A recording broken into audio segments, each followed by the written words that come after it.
ధనుస్సు రాశిలో జన్మించినటువంటి వారికి ఈ పరాభవనామ సంవత్సరంలో ఆదాయం 14, వ్యయం 11, రాజ్యపూజ్యం 5, అవమానము 6. గమనించుకున్నట్లయితే ఈ యొక్క ధనుస్సు రాశిలో జన్మించినటువంటి వారికి అర్ధాష్టమ శనిదోష ప్రభావం అనేటువంటిది ఉన్నది. ఈ అర్ధాష్టమ శనిదోష ప్రభావంలో జరిగేటువంటిది ఏంటి? ప్రతిదీ కూడా కాలుకేస్తే ములికి వెనక్కి ఇలా ఒక రకంగా చెప్పాలంటే ముందు వెనక ఊగిసలాట ధోరణి అనేటువంటిది ఉంటుంది. కాలుకేస్తే మెడకి, మెడకేస్తే కాలుకి అన్నట్టుగా ఏది కూడా ముందుకు సాగకపోవడము. అంతేకాకుండా ప్రధానంగా ఎవరితో మనం కలిసి పనిచేస్తుంటామో వాళ్ళతో కొంత విభేదాలు రావడము, అనేక ప్రయత్నాలలో ఆటంకాలు ఉండడము, సామర్థ్యానికి మించి పని చేయలేకపోవడము, ఇలాంటివి జరుగుతాయి. ముఖ్యంగా బద్ధకం అధికంగా ఉండడం ఈ యొక్క అర్ధాష్టమ శనిదోష ప్రభావం. ఇది గత జన్మ కర్మదోషం అనేటువంటిది గుర్తుపెట్టుకోండి. అంతేకాకుండా శని యొక్క అనుగ్రహాన్ని పొందాలి అని అనుకుంటే నిజాయితీగా కష్టపడడం, దైవానుగ్రహం కోసం దైవ చింతన ఎక్కువగా ఉండడం అనేటువంటిది చేసినట్లయితే ఈ శని వలన వచ్చేటువంటి సామాన్యమైనటువంటి దోషాలు కూడా చాలా మటుకు తగ్గుముఖం పడతాయి. అయితే ఇక్కడ తృతీయ స్థానంలో రాహు సంచారం డిసెంబర్ 5 వరకు ఉండడం వల్ల ఏ ప్రయత్నం చేసినా ముందడుగు వేసే అనుగ్రహం ఉండడం, తద్వారా ముందడుగు వేసిన తర్వాత ప్రతి ప్రయత్నంలో ఆటంకాలు వస్తాయి. కానీ మొక్కవని ధైర్యంతో ముందడుగు వేస్తే ఈ రాహు ఇచ్చేటువంటి శుభ ఫలితాలు, మధ్యలో వచ్చేటువంటి గురువు కూడాను అనుకూలంగా కొన్ని సమయాల్లో ఉంటాడు. కాబట్టి అటువంటి విధంగా మీకు యోగదాయకంగా ఉంటుంది. అయితే ప్రధానంగా డిసెంబర్ 5 తర్వాత కుటుంబ స్థానంలో రాహు సంచారం చేస్తుండడం వల్ల కొంత ఇబ్బందికర పరిస్థితులు, కుటుంబ సభ్యుల మధ్య పరస్పర్ధలు వచ్చి ఇబ్బందికర పరిస్థితులు ఉండడం, అలాగే ఆర్థిక పరంగా మనకు తెలియకుండా ఊహకందని విధంగా ఖర్చులు అధికంగా ఉండడం అనేటువంటిది రాహువు డిసెంబర్ 5 తర్వాత ఏర్పడేటువంటి అశుభ పరిణామాలని చెప్పవచ్చు. ఇక ప్రధానంగా చూసుకున్నట్టయితే కేతువు డిసెంబర్ 5 వరకు కూడా శుభస్థానంలో సంచారం చేస్తూ అన్ని విధాలుగా యోగదాయకంగా ఉండడము, దూర ప్రాంత ప్రయాణాలు, అలాగే దూర ప్రాంత వ్యక్తులతో చేసేటువంటి వృత్తి వ్యాపార ఉద్యోగాల్లో లావాదేవీలు జరపడం ద్వారా తద్వారా అన్ని విధాలుగా కేతువు అనుకూలంగా ఉండబోయేటువంటి అవకాశం ఉంటుంది. ఎప్పుడైతే డిసెంబర్ 5 తర్వాత అష్టమ స్థానంలో కేతుగ్రహ సంచారం చేస్తుంటాడో మనకు తెలియకుండానే మనకు అన్నీ కూడాను గత జన్మ కర్మదోష ప్రభావం వ్యక్తుల వల్ల పరిచయమై మనకు తెలియకుండానే మనం ధనం నష్టపోవడం, మన కీర్తి ప్రతిష్టలు నష్టపోవడం అనేటువంటిది డిసెంబర్ 5 తర్వాత కేతుగ్రహ ప్రభావంలో వచ్చేటువంటి ఇబ్బందులని చెప్పవచ్చు. ఇక గురుగ్రహం దగ్గర కనుక చూసుకున్నట్లయితే ప్రధానంగా మే 31వ తారీఖు వరకు గురువు సంపూర్ణంగా యోగించబోతున్నాడు, రాహు సంపూర్ణంగా యోగించబోతున్నాడు, కేతు యోగించబోతున్నాడు. ఒక శని ప్రభావం అనేటువంటిదే ఇబ్బందికరంగా ఉంటుంది. కాబట్టి దైవానుగ్రహం అదృష్టం రూపంలో గురు సంచార ప్రభావం మీకు అనుకూలంగా ఉన్నటువంటి కారణం చేత మీరు చేసే ఏ ప్రతి ప్రయత్నమైనప్పటికీ కూడా మీ యొక్క ఇష్టదైవానికి ప్రార్థన చేసుకొని పెద్దల యొక్క ఆశీర్వాదం చేసుకొని మే 31వ తారీఖు లోపల ఏ పని తలపెట్టినా ఆ పనిలో విజయం మీదే అవుతుంది. అందులో ఏమాత్రం సందేహం లేదు. మే 31వ తారీఖు తర్వాత జూన్ 1 నుంచి అక్టోబర్ 30వ తారీఖు వరకు కర్కాటకంలో సంచారం చేస్తున్నటువంటి గురుగ్రహ ప్రభావం వలన చాలా మటుకు కొన్ని నష్టాలు బాగా జరుగుతాయి. ఏంటి ఆ నష్టాలంటే, మనకు బాగా దగ్గరైనటువంటి వ్యక్తి, ప్రేమ ఆప్యాయతని పంచిపెట్టే వ్యక్తి కావచ్చు, మన బాగోగులు మంచి చెడు చూసుకునేటువంటి వ్యక్తి కావచ్చు, లేదా మనం గొప్పగా ఎంతో అపురూపంగా పెంచి పోషించినటువంటి జంతువు కావచ్చు, లేకపోతే ఎంతో కష్టపడి సంపాదించుకున్న స్థిరాస్తి కావచ్చు, ఏదైనా కానీ ఒకటి మీ చేయి నుంచి జారిపోయే అవకాశం ఉంటుంది. కాబట్టి ఈ సమయంలో వ్యక్తులతో అనగా మీకు సంబంధించినటువంటి అన్ని దగ్గర వ్యక్తులతో కాస్త ప్రేమాభిమానాలతో చూసుకోండి, అందరితో ప్రేమగా పలకరించండి, ప్రేమతో మూవ్ అవ్వండి. అంతేకాకుండా మీ ఆస్తులు లిక్విడేట్ కాకుండా సాధ్యమైనంత వరకు మీరు ఆపుదల చేసుకునే ప్రయత్నం చేయండి. ఈ యొక్క అష్టమ గురు ప్రభావం ఏదైతే ఉంటుందో ఆ దోషం తగ్గుతుంది. ముఖ్యంగా దైవ ఆరాధన, గురు ఆరాధన మాత్రం ఎట్టి పరిస్థితుల్లో మిస్ కాకుండా చూడండి. ఈ యొక్క జూన్ 1వ తారీఖు నుంచి అక్టోబర్ 30వ తారీఖు వరకు ఉన్నటువంటి సమయం. ఇక అక్టోబర్ 31 నుంచి జనవరి 24వ తారీఖు వరకు సింహరాశిలో సంచారం చేస్తూ అద్భుతమైనటువంటి యోగాన్ని ఇస్తున్నాడు. ప్రధానంగా అన్ని విధాలుగా యోగము, అలాగే కోర్టు కేసుల్లో జయము, కోల్పోయినదంతా కూడా తిరిగి పొందేటువంటి ప్రయత్నము. ఈ సమయంలో ఎడబాటుగా ఉన్నటువంటి ప్రేమికులు కావచ్చు, అలాగే భార్యాభర్తలు కావచ్చు, భాగస్వామ్య వ్యాపారస్తులు కావచ్చు, అందరూ మళ్ళీ కలుసుకుంటారు. గత జన్మతో లింక్ అయినటువంటి వాళ్ళందరూ కూడా స్నేహితులు, పాత స్నేహితులు కలుసుకొని ఆనందంగా జీవించగలగడానికి అక్టోబర్ 31 నుంచి జనవరి 24వ తారీఖు వరకు ఉన్నటువంటి సమయం అనుకూలంగా ఉంటుంది. ఇక గమనించుకున్నట్లయితే జనవరి 24 నుంచి ఉగాది వరకు కూడా కర్కాటక రాశిలో మళ్ళీ సంచారం చేస్తూ వక్రీకరించినటువంటి స్థితి కారణం చేత ఈ యొక్క ధనుసు రాశిలో జన్మించినటువంటి వారికి మళ్ళీ కొన్ని ప్రమాదాలు, ఇబ్బందులు ఎదురయ్యే అవకాశం ఉంటుంది. ఇటు ద్వితీయ రాహువు, అలాగే అష్టమ గురువు, అష్టమ కేతుగ్రహ ప్రభావం వెరసి ఈ సమయం మాత్రం జాగ్రత్తగా ఉండాలి జనవరి 24 నుంచి ఉగాది వరకు. ఎందుకంటే అర్ధాష్టమ శని, ద్వితీయ రాహువు, అలాగే అష్టమ గురు కేతు గ్రహ ప్రభావము సంపూర్ణంగా ఉన్న కారణం చేత వచ్చే సంవత్సరం జనవరి 24 నుంచి ఉగాది వరకు ఎటువంటి నూతన వ్యాపారాలు కానీ ప్రయత్నాలు కానీ చేపట్టకపోవడమే మంచిది. ఈ సమయంలో మాత్రం ఇంతకుముందు చెప్పిన సమయంలో మాత్రం అందరితో కూడా కలుపుకోలుగా ఉండడం, ఎవరితో వాగ్వివాదాలు కానీ మనస్పర్ధలు వచ్చే విధంగా బిహేవ్ చేయడం కానీ చేయకండి. అన్ని విధాలుగా మీకు బాగుంటుంది. జీవిత భాగస్వామితో ప్రేమగా ఉండండి, సంతానంతో అభిమానంతో ప్రేమగా ఉండండి. అంతా మీకు ఎదురయ్యేటువంటి సమయం మాత్రం ఈ జనవరి 24 నుంచి ఉగాది వరకు కూడా ఈ సమయం మాత్రం అనుకూలము, ఎట్టి పరిస్థితిలో కాదు. కాబట్టి అన్ని విధాలుగా ప్రయత్నం చేయండి. ఇక ప్రధానంగా గమనించుకున్నట్లయితే నిరుద్యోగస్తులు ముఖ్యంగా గమనించుకుంటే నిరుద్యోగస్తులకు ఉద్యోగం ఎప్పుడు లభిస్తుంది, అలాగే ఉన్న సంస్థల్లో పనిచేసేటువంటి వ్యక్తులు వేరే సంస్థలో పని కోసం వెతుక్కోవాలంటే ఏ సమయంలో వెతుక్కోవాలి, అలాగే కేంద్ర రాష్ట్ర ప్రభుత్వంలో కాంట్రాక్ట్స్ చేసేటువంటి వాళ్ళకి ఏ సమయంలో బిల్స్ ప్రజెంట్ చేస్తే పాస్ అవుతాయి, కొత్త కాంట్రాక్ట్స్ ఎప్పుడు వస్తాయి అనేటువంటి విషయం గురించి మనం చర్చించుకుందాం. ప్రధానంగా ఈ యొక్క ధనుసు రాశిలో జన్మించినటువంటి వారికి గమనించుకున్నట్లయితే ఈ సంవత్సరం 15 మే నుంచి 14 జూన్ వరకు ఉన్నటువంటి కాలం అద్భుతమైనటువంటి కాలంగా చెప్పొచ్చు. అలాగే 17 సెప్టెంబర్ నుంచి 16 నవంబర్ వరకు ఉన్నటువంటి కాలం కూడా చాలా మంచి యోగ కాలము. వచ్చే సంవత్సరం 13 ఫిబ్రవరి నుంచి 14 మార్చి వరకు ఉన్నటువంటి కాలం అద్భుతమైన కాలం. ఈ సమయంలో చెప్పిన విధంగా నిరుద్యోగస్తులు, ఉద్యోగస్తులు, కాంట్రాక్టర్లు కనుక మీ యొక్క సంబంధించినటువంటి పనులు కనుక ముందడుగు వేసినట్లయితే అన్ని విధాలుగా మీకు కోరుకున్న విధంగా మీకు అన్నీ లభిస్తాయని చెప్పవచ్చు.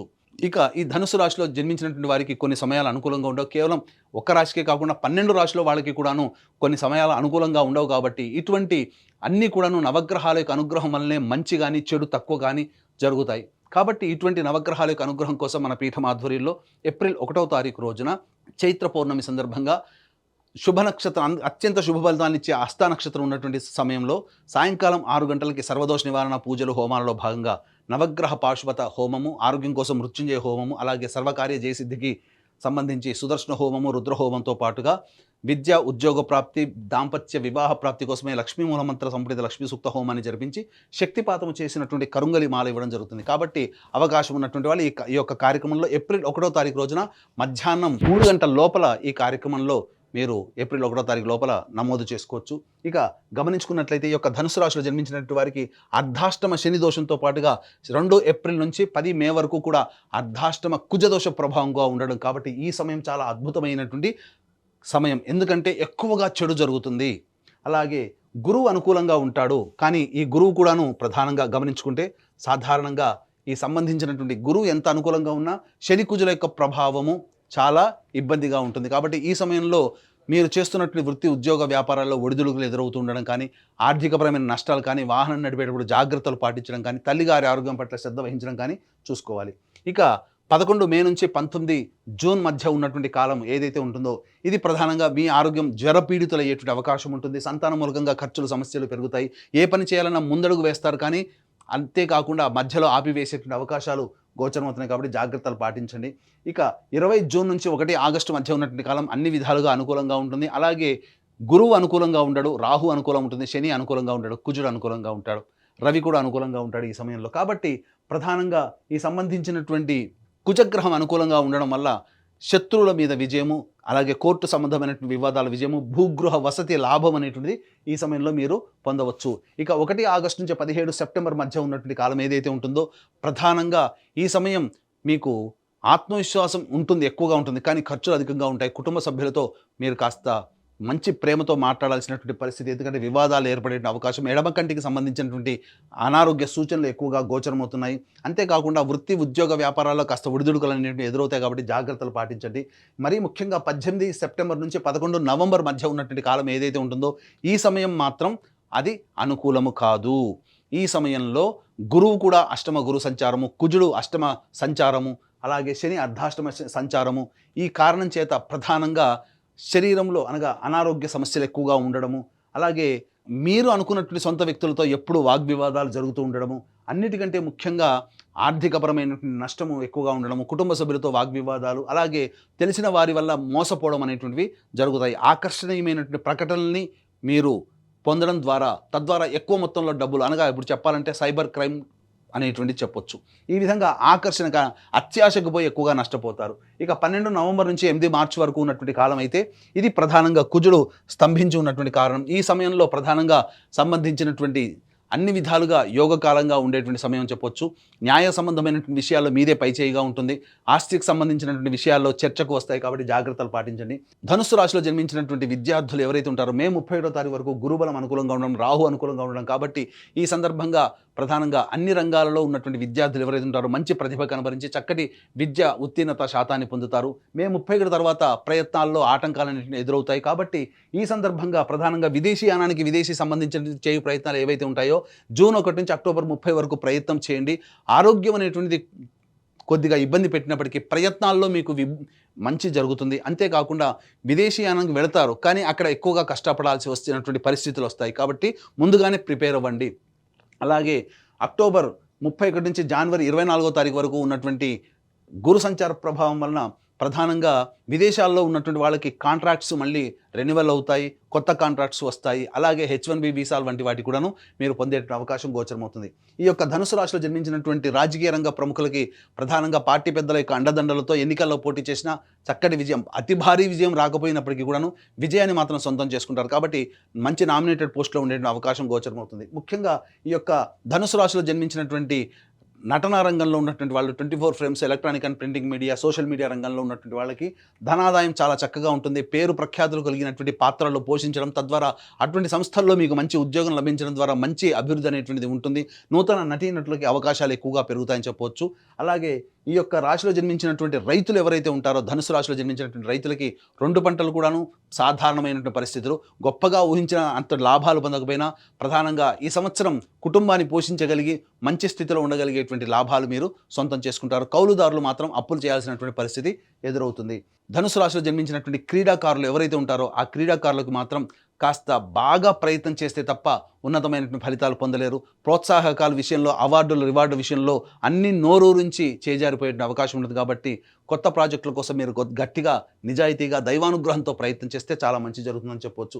ఇక ఈ రాశిలో జన్మించినటువంటి వారికి వివాహాది శుభకార్యాలు మంచిగా జరుగుతాయి. మే 31 లోపల జరిగే అవకాశం, లేకపోతే అక్టోబర్ 31 నుంచి వచ్చే సంవత్సరం జనవరి 24 లోపల వివాహ ప్రాప్తి, సంతాన ప్రాప్తి కూడా కలగబోతుంది. అన్ని విధాలుగా శుభయోగమైనటువంటి లక్షణాలు అనేటువంటి యొక్క ధనుసు రాశిలో జన్మించినటువంటి వారికి ఏర్పడతాయి. అంతేకాకుండా ఈ రాశిలో జన్మించినటువంటి స్త్రీలకి మీ మాటకి విలువ అనేటువంటిది ఉంటుంది. కుటుంబ సభ్యులు అందరూ ఆదరాభిమానాలతో ప్రేమతో అంగీకరించి మిమ్మల్ని అందరినీ కూడా సాధారణంగా మీరు చేసినటువంటి గతంలో జరిగినటువంటి తప్పుల్ని కూడా ఆమోదింప చేసుకొని చక్కగా ఆనందంగా ఉండగలుగుతారు.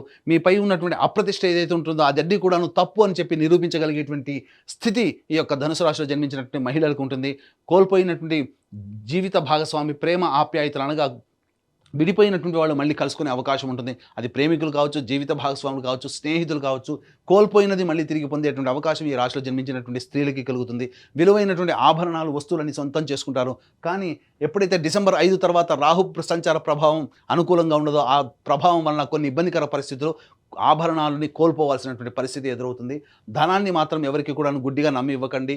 ఎందుకనంటే కుజగ్రహ సంచారము, గురుగ్రహ సంచారము సాధారణంగా ఉన్నటువంటి కారణం చేత ఎక్కువగా ధన సంబంధించినటువంటి విషయాల్లోనే ఎక్కువగా తప్పుడు అడుగు వేసే నిర్ణయాలు తీసుకుంటారు. కాబట్టి 1-2 సార్లు ఆలోచించి పెద్దల యొక్క సహాయ సహకారాలు, మీ కుటుంబ సభ్యుల యొక్క ఆలోచనలతో ముందడుగు వేసి మీరు డబ్బు విషయంలో నిర్ణయం తీసుకుంటే చాలా మంచిదని చెప్పవచ్చు. ఇక గమనించుకున్నట్లయితే ఏతవాత ఈ యొక్క ధనుసు రాశిలో జన్మించినటువంటి వారికి సాధారణమైనటువంటి ఫలితాలే ఈ సంవత్సరం అంతా గోచరమవుతున్నాయి. అంతేకాకుండా మన పీఠం ఆధ్వర్యంలో ఈ యొక్క సంబంధించినటువంటి 12 రాశుల్లో జన్మించినటువంటి వారికి అన్ని విధాలుగా నవగ్రహాలు అండగా ఉండాలనే సదుద్దేశంతో సర్వదోష నివారణ పూజలు, హోమాలు ఏప్రిల్ 1వ తారీఖు రోజున చైత్ర పౌర్ణమి రోజున జరిపించి శక్తిపాతం చేసినటువంటి కరుంగలి మాలను మీరు సొంతం చేసుకోవడం ద్వారా ఆ దైవానుగ్రహం, నవగ్రహాల యొక్క అనుగ్రహం సంపూర్ణంగా పొంది మీ కలల్ని సాకారం చేసుకొని ఆనందకరమైన జీవితానికి బాటలు వేసుకుంటారని కోరుకుంటూ సర్వం శ్రీ ఉమామహేశ్వర పరబ్రహ్మార్పణమస్తు.